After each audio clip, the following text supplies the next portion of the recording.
છેલ્લા થોડા દિવસોમાં દ્વારકા પ્રશાસને દ્વારકા જિલ્લાના 200 કરતાં વધારે ધાર્મિક સ્થળોને 15 દિવસની નોટિસ આપી અને ગૌચર કે સરકારી ખરાબામાં છે એમ કહી અને હટાવવા શા માટે આવી એક નોટિસ આપવામાં આવી છે। ત્યારે દ્વારકા જિલ્લાના પ્રશાસનને અને ગુજરાત સરકારને મારો સીધો સવાલ એ છે કે જે ધાર્મિક સ્થળોને તમે હટાવવા માટેની નોટિસ આપી છે એ ધાર્મિક સ્થળો તો આઝાદીના પહેલાના એ ત્યાં છે।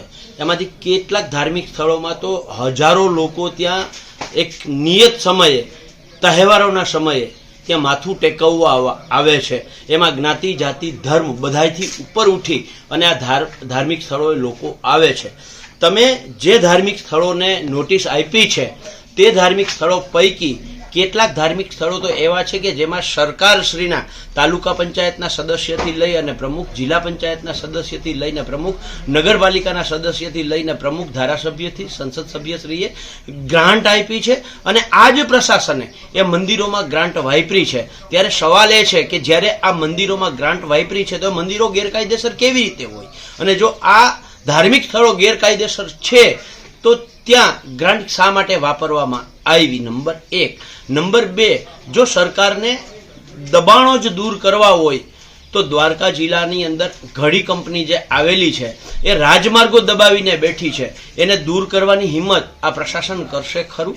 એવી જ રીતે વિન્ડફાર્મ કંપનીઓએ જે જગ્યાએ એમને જગ્યા મળી છે એનાથી બીજી જગ્યાએ વિન્ડફાર્મ કંપની વિન્ડપોલ ઊભો કરી દીધો છે, શું એને હટાવવાની હિંમત કરશે ખરી? રાજ્ય માર્ગ, નેશનલ માર્ગ કે ગ્રામ્ય માર્ગ એ માર્ગોથી એક નિયત અંતરે વિન્ડપોલ ઊભો થવો જોઈએ, એ નિયમોનો ભંગ કરી અને વિન્ડપોલ ઊભા છે અને ત્યાંથી કલેક્ટરથી લઈ અને મામલતદાર સુધી બધા જ પસાર થાય છે, એમને આ પોલ દેખાતા નથી? એને કેમ હટાવતા નથી? એવી જ રીતે દ્વારકા જિલ્લા સહિત આખા ગુજરાતના તમામ શહેરોમાં જે સરકારના માનીતા લોકો છે એમણે સરકારની ખૂબ કિંમતી જમીન ઉપર પોતાના કોમર્શિયલ કોમ્પ્લેક્સો, મકાનો, ઓફિસો, હોટેલો કરીને બેઠા છે।